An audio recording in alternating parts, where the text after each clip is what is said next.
우리가 신앙생활을 하면서 무엇이 복인가 또 무엇이 은사인가 하는 것을 잘 구별하는 것이 참 중요합니다. 우리가 이걸 잘 구별하지 못하면 우리가 자칫하면 혼란에 빠질 수 있기 때문에 그렇습니다. 여러분, 복이라고 하는 것이 무엇입니까? 복이라고 하는 것은 하나님께서 우리 모두에게 주시는, 그래서 우리로 하여금 누리게 하시는 각종 좋은 것들을 가리켜서 복이라고 이야기합니다.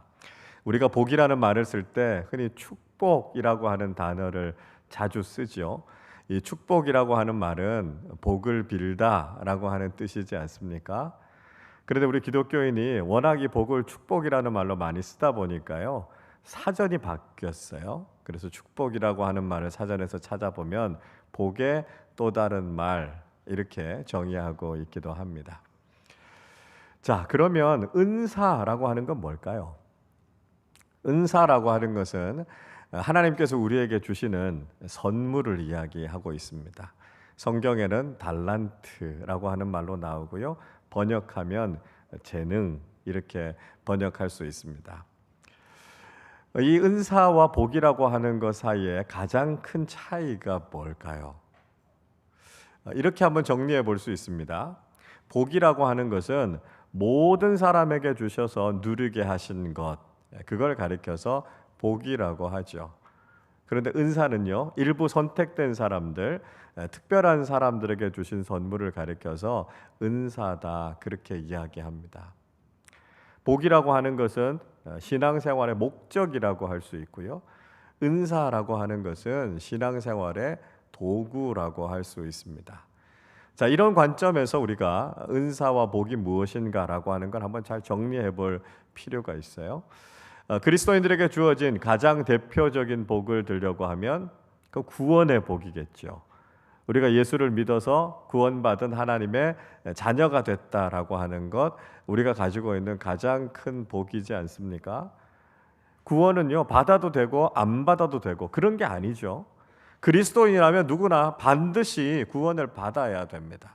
그래서 모든 그리스도인들이 누려야 하는 복이기 때문에 구원은 복이다, 그렇게 이야기할 수 있습니다. 자, 또 있습니다. 평안이라고 하는 것도 역시 그리스도인이 누리는 복이죠. 평안하다라고 하는 말은 우리의 삶에 아무런 문제가 없다, 그런 이야기가 아닙니다. 우리가 살아가는 삶에 때로는 문제가 있을지라도 우리 내면 깊숙한 곳에서부터 하나님께서 주시는 평안이 있는 거죠. 이게 그리스도인들에게 주신 복이다라고 하는 것입니다. 기쁨도 마찬가지죠. 기쁨이 어떤 특정한 조건, 특정한 환경 속에서만 우리가 기뻐하는 것이 아니고요, 모든 그리스도인들은 항상 기뻐해야 되는 것이죠.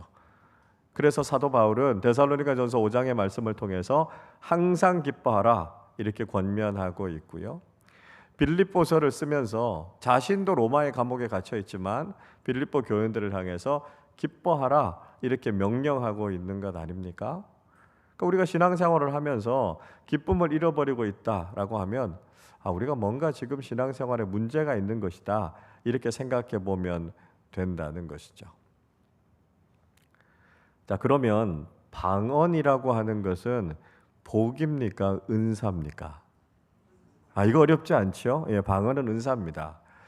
성경에는 우리가 방언의 은사를 사모하라, 이런 말씀 나오지만 그리스도인이라고 해서 다 방언으로 기도할 수 있는 것은 아니니까요, 방언은 특별한 사람들에게 주신 은사라고 할 수 있습니다. 신유, 병고침이라고 하는 것도 은사죠. 우리가 서로 병을 낫게 하기 위해서 기도하는 것, 이거 모든 그리스도인들이 다 해야 하지만 어떤 사람들은 특별히 병을 고치는 은사가 있는 사람들이 있습니다. 기도를 통해서 고치기도 하고요, 의술을 통해서 고치기도 한다라고 하는 것이죠. 그래서 이렇게 특정한 사람들에게 주신 이런 은사들이 있다는 거예요. 음악적인 재능, 미술의 재능, 이런 것도 다 은사에 해당됩니다. 어떤 분들은 노래를 참 잘하시는 분들이 있는가 하면 어떤 분들은 음치인 분들이 있어요. 어떤 분들은 그림 참 잘 그리시는 분이 있는데 어떤 분은 그림 그리면 그냥 유치원생 수준인 분들도 있습니다. 이게 다 다르다는 거예요. 각자에게 주신 은사다라고 하는 것입니다. 자, 그런데 여러분, 좀 혼동이 되는 게 있습니다. 건강이라고 하는 것이 복입니까? 은사입니까? 좀 헷갈리시죠? 우리가 흔히 건강에 복을 주십시오 이렇게 기도합니다. 자, 근데 만약에 건강이 복이라면 모든 사람들이 다 건강해야 되는 것이죠. 근데 어떻습니까? 예수 믿는 그리스도인들이 전부 다 건강한 건 아니죠. 건강이 연약한 무신하신 분들도 있단 말이죠. 그러니까 엄밀하게 말하면 건강은 복이 아니라 은사라고 해야 됩니다. 돈, 물질이 복입니까? 은사입니까? 예, 돈도 역시 은사라고 할 수 있습니다. 물질이 복이라고 하면 모든 그리스도인들은 다 부자가 돼야 됩니다. 그런데 모든 그리스도인들이 다 그렇지 않지요. 가난한 그리스도인들도 많습니다. 그러니까 물질이라고 하는 것도 역시 복이 아니라 은사다라고 하는 것을 알아야 된다는 것이죠. 우리가 이걸 바르게 이해해야만 신앙생활을 하면서 시험에 들지 않게 되고요. 우리가 건강하고 바른 신앙생활을 할 수 있다는 것입니다. 중요한 것은요. 복은 누리는 것이고요. 은사는 사용하는 것입니다. 우리에게 주신 복, 이건 우리가 마음껏 누리면서 살아가야 된다라고 하는 것이죠. 우리에게 주신 구원의 은혜, 구원의 복, 이건 우리가 누리면서 살아야 됩니다. 그리스도인으로서 가지게 되는 평안, 기쁨, 소망, 사랑, 이 모든 것들은 우리에게 주신 복이니까요. 이 복을 마음껏 누리면서 사셔야 됩니다. 그런데 은사는요, 누리는 게 아니고요, 사용하는 거예요. 그래서 제가 그런 말씀 드리죠. 은사는 소유 가치가 아니라 사용 가치다라고 하는 말씀을 드립니다. 은사라고 하는 것은 하나님께서 우리에게 믿고 맡겨주신 거니까요. 그것을 하나님의 뜻에 따라서 잘 사용할 때 그것이 의미 있어지고 신앙에 유익이 된다라고 하는 것입니다. 방언의 은사를 받았다면 다른 분들보다 더 많이 기도하셔야 하고요. 기도하는 자리에 꼭 참석하셔야 됩니다. 신유의 은사가 있다라고 하면 환우들을 불쌍히 여기는 마음을 가지고 같이 신방하고 찾아가서 그분들의 병이 낫기를 위해서 간절하게 기도해야 되는 것이죠. 건강의 은사를 하나님께서 우리에게 주셨다면 주님께서 주신 그 건강을 가지고 교회에서 사역하고 섬기는 일을 더 열심히 해야 한다는 것입니다. 물질의 은사를 주셨다면 그 물질을 가지고 하나님 나라를 위해서 많은 사람들을 사랑하는 일을 위해서 바르게 사용할 수 있을 때 우리가 건강하고 올바른 신앙인이 될 수 있다라고 하는 것입니다. 자, 그런데요, 이 여러 가지 은사들 가운데 특별히 이 물질, 돈이라고 하는 것이 때로는 우리 신앙생활에 걸림돌이 되는 경우들도 있다라고 하는 것을 알아야 합니다. 성경은 돈에 대해서 가치 판단을 내리지 않습니다. 그러니까 돈 그 자체를 향해서 선하다, 악하다 그렇게 이야기하지 않아요. 부자라고 해서 악하다고 이야기하거나 아니면 부자가 하나님의 복을 받았다 이렇게 이야기하지 않습니다.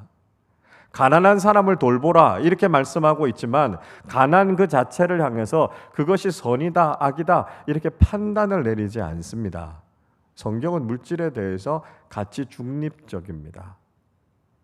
그런데 특별히 우리가 돈에 대해서 생각할 때 주의해야 될 것이 있다라고 하는 말씀은 우리에게 들려주고 있죠. 마태복음 6장 24절에서 예수님께서 이렇게 말씀하십니다. 한 사람이 두 주인을 섬기지 못할 것이니 혹 이를 미워하고 저를 사랑하거나 혹 이를 중히 여기고 저를 경히 여김이라 너희가 하나님과 재물을 겸하여 섬기지 못하느니라 말씀하고 있습니다. 예수님께서는 우리가 하나님과 재물을 함께 섬길 수 없다 이렇게 말씀하셨습니다. 여기에서 재물이라고나 헬라어 단어 맘몬이라고 하는 단어는 돈이 인격화된 존재를 이야기하고 있습니다. 그 돈이라고 하는 것은 언제든지 하나님처럼 인격적인 존재가 된다는 것이죠. 그래서 사람들이 돈을 숭상하기도 하고요. 돈이 하나님의 위치에 올라서 우리 사람을 지배할 수도 있다라고 하는 것입니다. 그래서 돈을 하나님처럼 섬기게 되는 잘못을 저질러서는 안 된다라고 하는 것을 말씀하고 있는 것이죠. 사도 바울도 디모데전서 6장 9절 10절에서 이렇게 말씀합니다.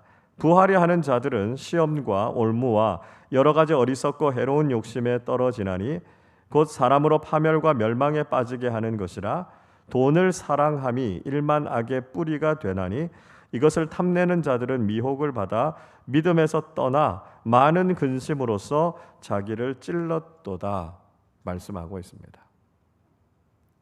부라고 하는 것 그 자체가 문제가 아니고요, 부해지려고 하는 욕망이 문제다라고 하는 것을 말씀하고 있습니다. 즉 부유해지고자 하는 목표를 가지고 인생을 살아가는 것, 그건 바람직하지 않다는 것을 말씀합니다.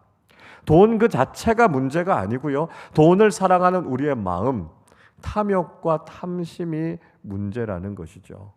성실한 삶과 수고의 결과를 통해서 우리가 부유함을 얻게 될 수 있지만, 인생을 살아가면서 부자가 되어야 된다라고 하는 목표를 가지고 살아가다 보면 우리 인생은 타락하게 될 수 있다는 것이죠. 우리의 신앙에도 문제가 생길 수 있다라고 하는 것을 우리에게 이야기해 주고 있습니다. 그래서 성 어거스틴 같은 분은 돈과 관련해서 아주 간결하지만 중요한 교훈을 우리에게 들려주고 있습니다. 이런 말씀입니다. 하나님과 사람을 사랑하고 물질을 이용하라 라고 하는 말입니다. 하나님과 사람은 사랑의 대상이라는 거예요.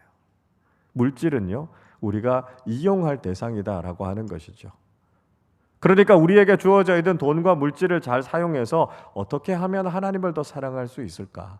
어떻게 하면 사람을 더 사랑할 수 있을까라고 하는 올바른 목적을 가지고 잘 사용한다면 돈이라고 하는 것은 우리 인생의 유익이 될 수 있다는 것입니다. 그런데 문제는 그것이 서로 뒤바뀌어서요, 돈을 사랑하다가 때로는 사람들을 이용하기도 하고 심지어는 하나님을 이용하기도 하는 것이 문제가 될 수 있다라고 하는 것이죠. 그래서 우리가 인생을 살아가는 동안 돈을 목적으로 살아가는 것이 아니라 하나님을 사랑하고 사람을 사랑하는 올바른 태도를 가지고 살아가게 될 때 우리는 건강하고 바른 신앙인의 삶을 살아갈 수 있다는 것을 말씀하고 있습니다. 오늘 우리가 읽은 본문의 앞쪽에 우리가 잘 알고 있는 한 부자 청년의 이야기가 나옵니다. 어떤 한 사람이 예수님을 찾아와서 예수님께 질문을 하게 되죠. 이 누가복음의 말씀에서는 어떤 관리라고 소개를 하고 있습니다. 그러니까 이 사람이 꽤 높은 관직에 오른 사람이다라고 하는 것을 알 수 있지요. 또 마태복음, 마가복음, 누가복음 이 세 복음서에서 공통적으로 이 사람을 소개할 때 청년이었다고 소개하고요, 부자였다 이렇게 소개하고 있습니다. 그러니까 이 사람은 상당히 어린 나이에 부와 명예를 가졌고 성공을 이루었던 사람이다라고 하는 것을 알 수 있습니다. 그런데 이 사람이 영적인 문제에 대해서도 아주 깊은 관심을 갖고 있었다는 거죠.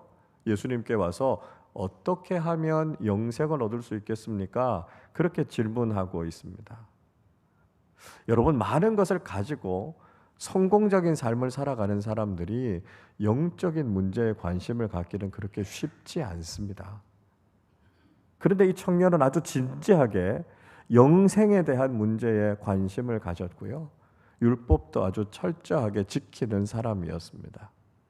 그래서 우리가 생각할 때 이 정도의 사람이라면 꽤 괜찮은 사람이구나, 구원받을 만한 사람이구나 이렇게 생각할 수 있다는 것이죠.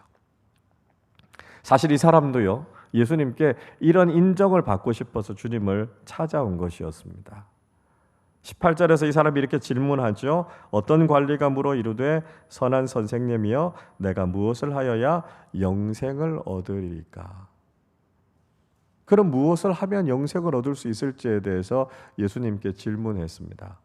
예수님께서는 십계명의 말씀을 다 지키라 그렇게 말씀하셨습니다.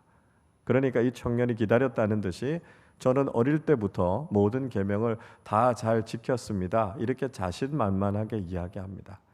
그러니까 지금 이 질문은 정말 궁금해서 예수님께 물었던 것이 아니고요, 많은 사람들의 존경을 받는 예수님께서 자신을 인정해 주시고 칭찬해 주시기를 바라고 예수님께 질문했던 것이죠. 이 청년이 기대했던 대답이 무엇이겠습니까? 너 정말 의롭고 경건한 사람이구나. 너 정도면 충분히 구원받을 수 있겠다. 그런 대답을 기대하고 예수님께 질문했던 것이었습니다. 그런데 예수님께서는 전혀 의외의 대답을 하셨습니다. 22절에서는 이렇게 말씀합니다. 예수께서 이 말을 들으시고 이르시되 내게 아직도 한 가지 부족한 것이 있으니 내게 있는 것을 다 팔아 가난한 자들에게 나눠주라. 그리하면 하늘에서 내게 보화가 있으리라. 그리고 와서 나를 따르라. 예수님께서는 이 청년을 향해서 그래, 그 정도면 충분하다 이렇게 말씀하신 것이 아니었습니다. 이 청년에게 아직도 한 가지 부족한 것이 있다 이렇게 말씀하셨습니다. 예수님의 이 말씀은 다른 건 다 괜찮은데 아주 작은 것 하나 요거 문제가 있으니까 요것만 고치면 되겠다 이렇게 말씀하신 것이 아니었습니다. 지금 이 청년에게 아주 심각한 문제가 있기 때문에 그 문제를 해결하지 않으면 영생을 얻을 수도 예수님의 제자가 될 수도 없다라고 하는 예수님의 엄한 경고의 말씀이었습니다. 여러분, 그러면 이 청년에게 부족한 것, 문제점이 무엇이었겠습니까? 그것은 이 청년이 가지고 있었던 돈에 대한 자신의 태도였습니다. 왜 그게 문제가 됐습니까? 적어도 이 청년에게 있어서는 돈이 하나님이 되어 있었다는 것이 문제였습니다. 그는 돈을 우상으로 섬기고 있었고요. 하나님보다도 돈을 더 사랑하고 있었다는 것이죠. 무엇을 보면 알 수 있습니까? 23절의 말씀에 보면 이 청년이 큰 부자였기 때문에 예수님의 말씀을 듣고 근심하고 돌아갔다 이렇게 말씀하고 있습니다. 예수님께서는 모든 재물을 다 팔아서 나누어 주고 예수님을 따르라고 말씀하셨습니다. 그것이 생명의 길이라고 말씀하신 것이죠. 예수님께서는 하나님을 선택할 것인지 아니면 돈을 선택할 것인지 결단하라고 말씀하신 것입니다. 그러나 그 청년은 하나님보다 돈을 더 사랑하는 마음이 있었기 때문에 주님을 따르지 못했고요. 결국 제자가 되지 못했다라고 하는 것이죠. 돈을 사랑하는 마음, 돈이 자신의 인생의 목적이 되어 있었기 때문에 그는 온전히 하나님을 섬기지 못했던 것입니다. 그것이 그 청년에게 있어서 가장 심각한 문제였던 거죠. 그래서 예수님께서 자신의 모든 재물을 다 나눠주고 주님을 따르라 이렇게 말씀하신 것이었습니다. 그러나 여러분, 이 말씀은 모든 그리스도인들이 무조건 무소유의 삶을 살아야 된다는 말씀이 아닙니다. 모든 그리스도인들이 자기 명의의 집이나 땅, 재산을 가져서는 안 된다라고 하는 말씀을 하시는 것이 아닙니다. 이 말씀은 우리가 돈을 사랑하기 때문에 때로는 우리의 신앙이 왜곡될 수도 있는 이 위험에 대해서 반드시 분명한 해답을 갖고 있어야 된다는 것을 말씀하고 계시는 것입니다. 예수님께서는 우리 인생에 돈이 필요하다라고 하는 것을 인정하셨습니다. 그래서 예수님께서 주기도문을 가르쳐 주실 때 일용할 양식을 위해서 기도하라 말씀하지 않으셨습니까? 성경은요, 우리 인생에 돈이 필요하다라고 하는 걸 부정하지 않으십니다. 성경이 우리에게 이야기하고 있는 것은 무엇입니까? 돈이 우리의 인생의 목적이 되는 것이 아니라 우리가 하나님을 사랑하고 섬기는 것이 목적이 되어야 하고요. 주객이 전도되면 그것이 우리 신앙생활에 굉장히 큰 위험이 될 수 있다는 것을 말씀하고 있는 것이죠. 그래서 결론적으로 예수님께서 마태복음 6장 33절에서 이렇게 말씀하십니다. 그런즉 너희는 먼저 그의 나라와 그의 의를 구하라. 그리하면 이 모든 것을 너희에게 더하시리라 말씀합니다. 이 말씀에서 중요한 단어는 먼저라고 하는 단어입니다. 세상의 그 어떤 것들보다도 하나님 나라와 그 의가 먼저 되어야 한다는 것입니다. 돈이 우선이 아니라 하나님 나라가 우선이 되어야 한다는 것이죠. 돈이 우리 인생의 목적이 되는 것이 아니라 하나님 나라에 들어가는 것이 우리 인생의 목적이 되어야 한다는 것입니다. 그 분명한 목적을 가지고 우리에게 주어져 있는 돈과 많은 것들을 바르게 사용할 수 있을 때 우리는 하나님 나라에 합당한 사람들로 살아갈 수 있다는 것을 말씀하고 있습니다. 우리가 바로 그런 올바른 가치관을 가지고 믿음의 삶을 살아갈 수 있을 때 우리는 건강한 신앙인이 될 수 있다라고 하는 것이죠. 자, 그래서 오늘 본문의 말씀 속에서 예수님께서는 부와 하나님 나라에 대해서 우리에게 아주 소중한 교훈의 말씀을 들려주고 계십니다. 24절과 25절 말씀을 우리 같이 읽어보겠습니다. 예수께서 그를 보시고 이르시되 재물이 있는 자는 하나님의 나라에 들어가기가 얼마나 어려운지 낙타가 바늘귀로 들어가는 것이 부자가 하나님의 나라에 들어가는 것보다 쉬우니라 하시니. 예수님께서 이런 말씀을 하셨습니다. 재물이 있는 자가 하나님 나라에 들어가는 것은 낙타가 바늘귀로 들어가는 것보다 더 어렵다, 그렇게 말씀하셨습니다. 아니, 어떻게 엄청나게 큰 낙타가 그 바늘귀를 통과할 수 있습니까? 그러니까 이건 아주 어려운 일이다라고 하는 것을 말씀하고 계신 거죠. 어떤 성경학자들은 이 낙타라고 하는 것과 바늘귀가 서로 상관관계가 없으니까요, 이건 번역의 오류다, 그렇게 이야기합니다. 그래서 낙타라고 하는 헬라어 단어 카멜론이라고 하는 단어는 밧줄이라는 헬라어 단어 카밀론이라는 말을 잘못 쓴 것일 것이다, 이렇게 설명하기도 합니다. 자, 그것이 낙타이든지 밧줄이든지 간에 바늘귀를 통과한다라고 하는 것은 불가능한 것이죠. 그것만큼이나 재물을 가지고 있는 사람이 하나님 나라에 들어가는 것이 어렵다라고 하는 것을 말씀하셨습니다. 자, 이 말씀은 나름대로 내가 부유하다라고 생각하는 사람들에게는 굉장히 불편한 말씀이 될 수 있습니다.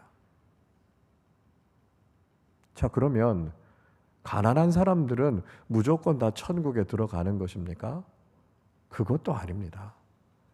가난하다고 해서 우리가 무조건 천국에 들어가는 것이 아닙니다. 물론 성경을 읽어보다 보면 오해가 될 만한 말씀이 있기도 하죠.